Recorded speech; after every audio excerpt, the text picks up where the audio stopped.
Bonjour et bienvenue dans le JT de Management, le journal du télétravail. Je suis Lomique Guillot et je suis heureux de vous retrouver tous les jours pour ce podcast sur nos nouveaux modes de travail, souvent contraints en ce moment, mais heureusement parfois choisis aussi. Nos entretiens étant enregistrés via Skype, vous excuserez la qualité parfois médiocre du son, mais après bientôt 2 mois de confinement, vous devez commencer à être habitué à entendre de cette façon la plupart de vos correspondants. C'est le journal du télétravail.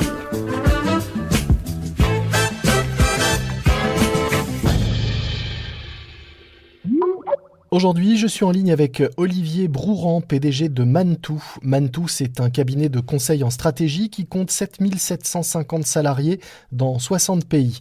Vous accompagnez avec Mantoux la transformation de plus de 1000 clients dans tous les secteurs d'activité et vous avez prévu de réaliser plus de 560 millions d'euros de chiffre d'affaires cette année. Bonjour Olivier. Bonjour. Alors que beaucoup de salariés découvrent le télétravail à l'occasion de cette crise, pour vous, c'est un mode de fonctionnement habituel, puisque vous êtes ce qu'on appelle une entreprise remote. Le travail à distance est au cœur de votre fonctionnement depuis le début. Les salariés travaillent à distance toute l'année, les équipes étant éclatées dans le monde entier avec 95 nationalités dans 60 pays. Quelles sont les choses que vous avez apprises de ce travail à distance au fil des ans et qui pourraient aujourd'hui faciliter la vie et le quotidien de tous ces néo-télétravailleurs qui nous écoutent? Oui, vous avez raison. On est une entreprise remote par construction. Ça fait à peu près 13 ans qu'on travaille comme ça. Ça a été quelque chose qui est arrivé un peu par accident au début. On avait prévu de créer un groupe international et donc il était pensé digital et cloud depuis le début, ce qui est une des clés. Et puis après, la sérendipité, les accidents de parcours ont fait que on a commencé à mettre en place une structure en hub et du coup on a déployé un modèle d'organisation dans lequel nos équipes travaillent effectivement depuis 13 ans à distance, en partagé. C'est un peu différent évidemment du confinement, mais globalement le télétravail, nous ce qu'on en retire, on a un certain nombre d'enseignements qu'on a. Le premier, c'est d'avoir un niveau d'exigence très élevé dans la relation. Parce que finalement, le travail à distance, qui est quelque chose que l'on connaît aussi dans le métier du conseil, qui est le métier du groupe Mantoux, quand on accompagne nos clients, c'est que finalement, c'est quelque chose de très exigeant et que chaque erreur va se payer cash. De quelle façon exigeant? Exigeant dans la relation, qu'est-ce que ça veut dire? Finalement, c'est un peu comme un rehausseur de goût. C'est-à-dire que le fait de travailler à distance et de ne pas avoir la vision des individus avec lesquels on travaille met en relief les défauts des organisations de façon beaucoup plus massive. Ça veut dire qu'il faut porter attention à beaucoup plus de détails. Chaque mot que l'on va dire va compter et chaque mot peut être interprété différemment parce qu'il n'y a plus la machine à café pour aller corriger un truc qu'on aurait dit et on a vu que quelqu'un a mal réagi.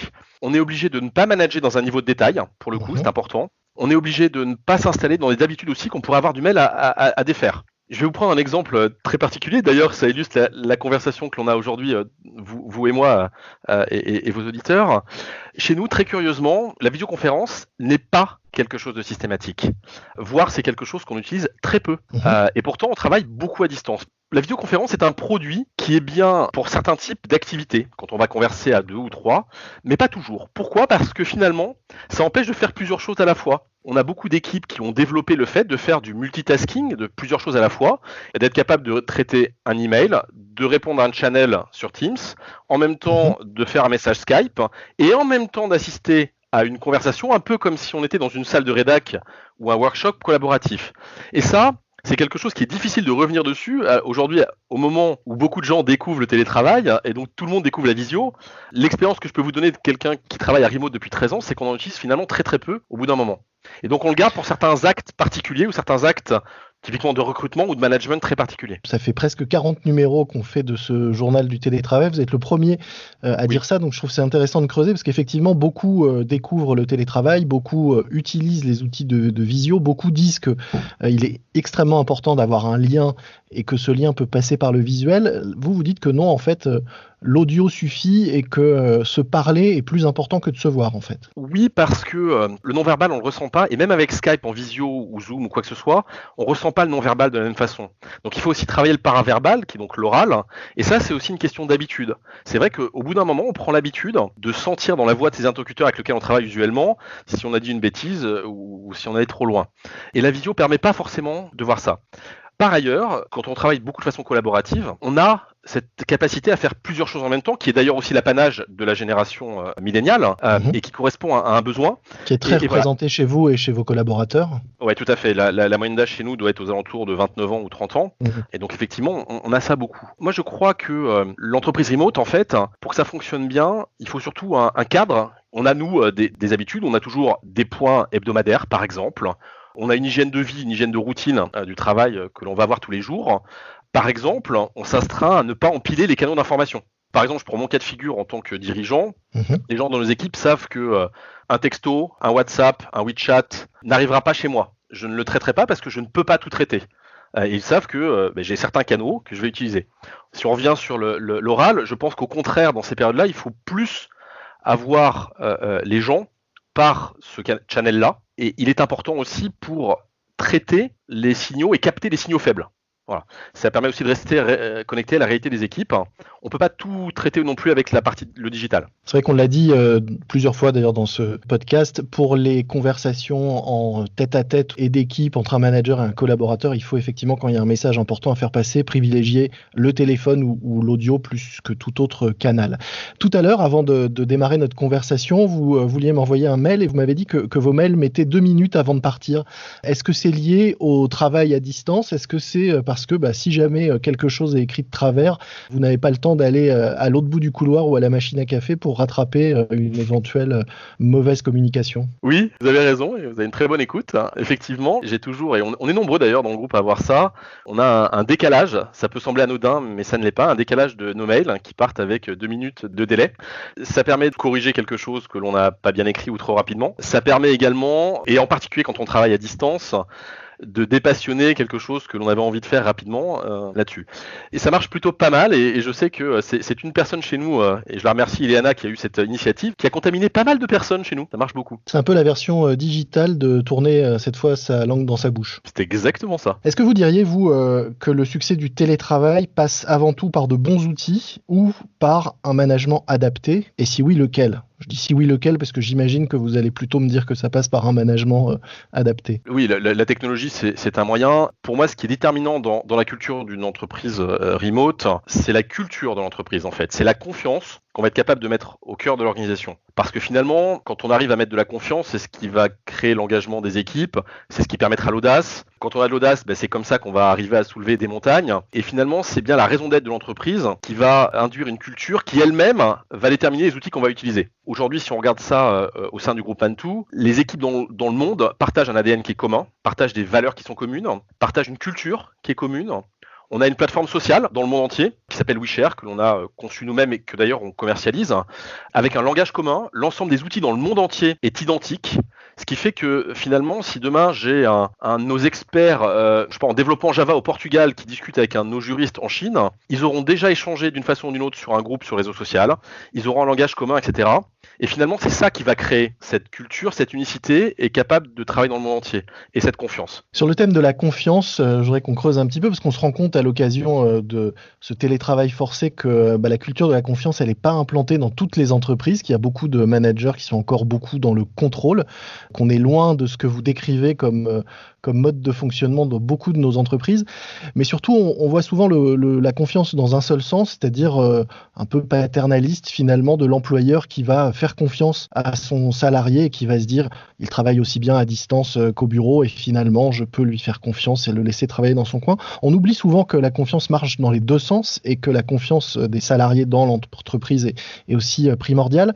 Est-ce que c'est pour ça et pour illustrer ce point en particulier que vous avez vous décidé d'ouvrir une grande partie du capital de l'entreprise aux équipes? Je crois que c'est un peu plus de 20% aujourd'hui et avec l'ambition de donner 35% du capital d'ici 2021. Est-ce que ça, c'est le signe extrême de confiance que finalement de partager l'entreprise avec les équipes et les salariés? Ma question était un peu longue et peut-être un peu alambiquée, mais je suis sûr que... Non, elle est extrêmement, au contraire, elle est extrêmement claire. Le partage de valeurs avec les équipes, c'est quelque chose qui est au cœur de l'organisation depuis très longtemps, puisque on a démarré ce programme-là il y a 6 ans. Et même dès le début du groupe, on avait déjà une culture de partage. On a démarré autofinancé, indépendant, on n'a jamais levé d'argent, on n'a jamais eu de fonds d'investissement, et on a toujours voulu partager la valeur avec les talents qu'il a créés au quotidien. Et oui, c'est un facteur d'engagement qui est extrêmement significatif, et en particulier dans ces périodes difficiles, les périodes de crise, parce qu'effectivement, les équipes travaillent aussi pour eux. Et cet engagement et ce commitment simplifient beaucoup les choses aussi.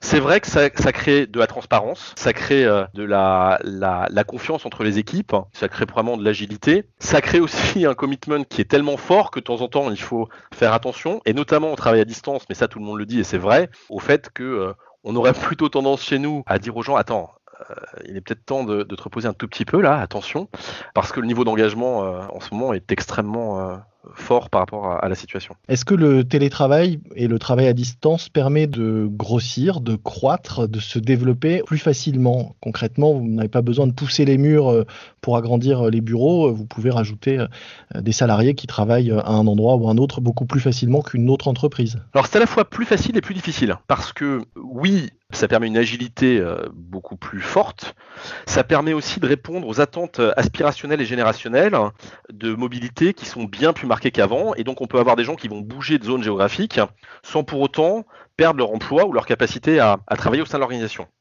En revanche, c'est quand même beaucoup plus complexe, il faut être honnête. Quand on fait du onboarding, c'est-à-dire quand on fait de l'intégration de quelqu'un de nouveau dans les équipes, le faire à distance, c'est extrêmement compliqué. Et l'expérience nous a montré qu'on ne peut pas s'affranchir d'avoir un management de proximité. C'est-à-dire que même dans les endroits où on va avoir une équipe, par exemple, je ne sais pas, prenons dans les équipes finance, on va avoir une personne qui va être en Colombie, une personne qui va être en France, une personne à l'île Maurice, une autre en Tunisie, une autre à Bucarest, et qui vont travailler ensemble. Même si le manager de ces équipes peut être basé n'importe où dans le monde, il faut quand même que localement, dans les pays où on est, ce qu'on appelle nous les hubs, on ait un manager de proximité pour quand même répondre à un certain nombre d'attentes sociales humaines.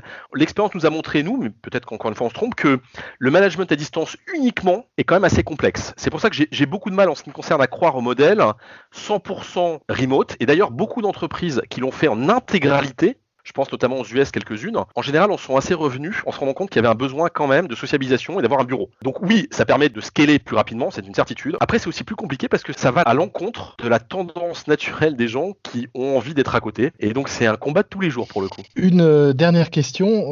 Votre mantra, si on peut dire, c'est « Tomorrow is human », demain est humain. Ce slogan date d'avant la crise, mais en quoi est-ce qu'il est plus que jamais d'actualité alors qu'on parle de plus en plus de la nécessité d'inventer un autre monde ou un monde différent pour la suite qui s'annonce?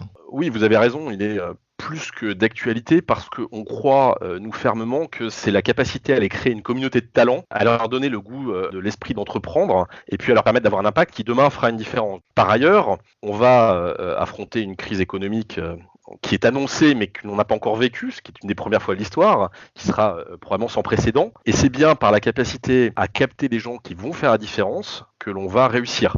Le fait d'intégrer des gens, de leur donner le goût et la capacité à s'adapter aux situations, c'est ce qui permet à son organisation elle-même de se transformer en permanence. Souvent, les gens, nos clients nous parlent de transformation comme d'un phénomène temporaire. En fait, c'est un phénomène permanent. C'est d'ailleurs pour ça que c'est extrêmement usant par ailleurs, et c'est pour ça qu'il faut avoir des talents au centre de son organisation, parce que ça ne s'arrête jamais. Et c'est sans doute pour ça que vous aurez, on l'espère, beaucoup de travail de façon continue, puisque justement, votre rôle, c'est d'accompagner ces entreprises dans leur transformation permanente et continue et avec succès, puisque je le rappelle, donc Olivier Brouhan, vous êtes PDG donc de Mantoux, un cabinet de conseil en stratégie qui compte aujourd'hui plus de 7750 salariés dans 60 pays. Merci beaucoup pour tout cet éclairage sur à la fois votre activité et l'entreprise en télétravail. Merci beaucoup. C'est la fin de votre JT, le journal du télétravail.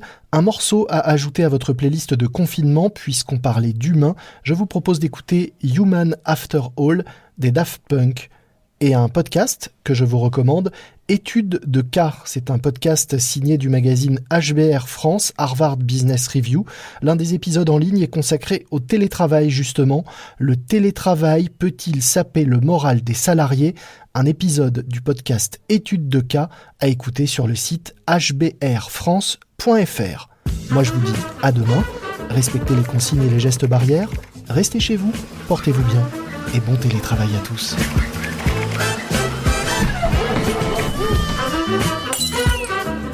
C'est le journal du télétravail.